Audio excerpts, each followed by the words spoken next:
So here's part 2 of this video. So as I was saying, service call, this thing was down since the summertime. Now we're in winter and I got it going. So yeah, so watch the previous video. It's going to be 2 parts. This is part 2. So this toggle switch right here, if you switch it to 4W, it means that this motor coupled with this little control device right here, that this comes together, right? And you can use 24 volts to come on this motor. So if you see from this plug right here, this plug harness that comes with it, this red wire, 24 volts hot. There's my flashlight.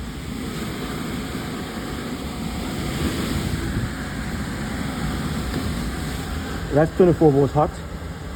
And then you have the whites, which you can do for W, for heating. That's 1 speed. And you can adjust your heating speed with this dial right here, W1. And then obviously you got the yellow wire, which is for cooling. So that's the one I'm using right now. I just take the W wire, the cooling wire, and I put it on the G. The G. So when the unit calls, when the thermostat calls, G get energized and this thing goes full speed because you know why? Our cooling is highest speed. Okay. And you see I have it maxed out over here. Boom. Then obviously this blue wire right here is common. It goes to the common. See? And then I don't know what this orange wire is for, or this purple wire. I really don't know.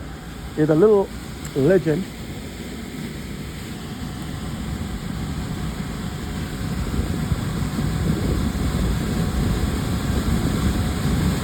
that tells you to wire it up with a standard 24 volts. But in order to use standard 24 volts, you must select a dipstick from PWM to 4W, and that's it. So I did that. Toggle the switch on this board right here.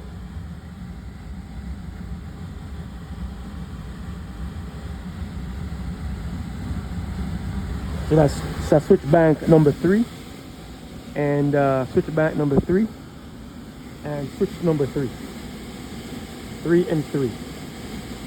Okay, so right now I got the heat pump off and I selected emergency heat from the zone panel because you know emergency heat, my discharge here is hotter, way hotter, right? And but in a moment I'm gonna put on the heat pump once again.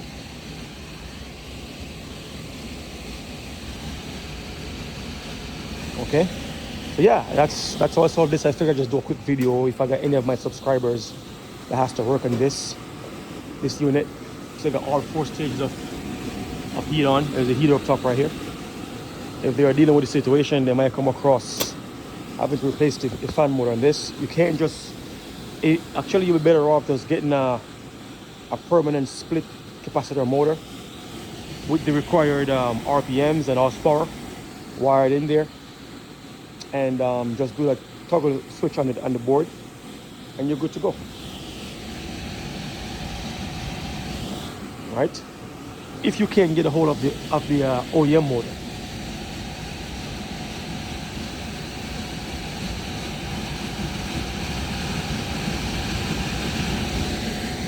So again, I have that dial set to 1 HP because this is a 1 HP motor.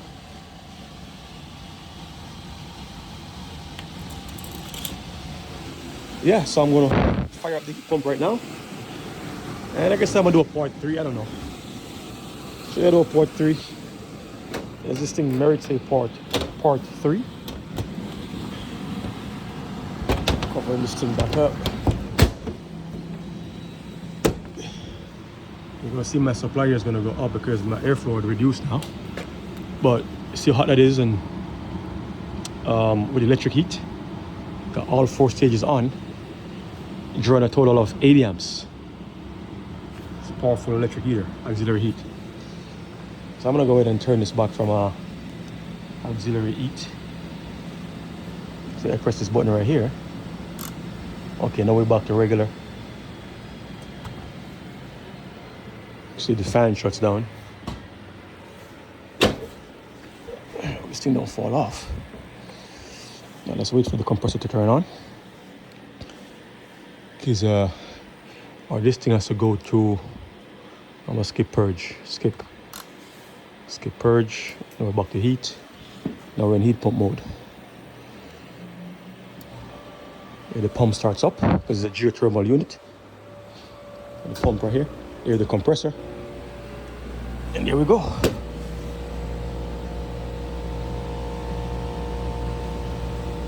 That's it, baby. That's it. All right.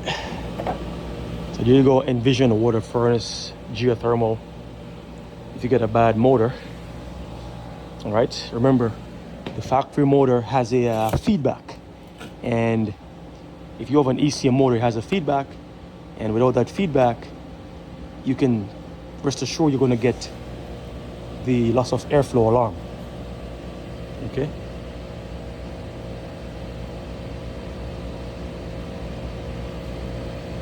So you must, if you're going to do a replacement using something like this, just make sure that you toggle the dip switch on the board right there to compensate, so the system is not looking for that RPM proof of fan motor running. Okay. Other than that, you'll be looking for the RPM proof or the RPM feedback, which is currently an option in the OEM motor, but it's not an option here. This is an aftermarket universal motor, ECM motor. All right. Questions? Leave in the comment section.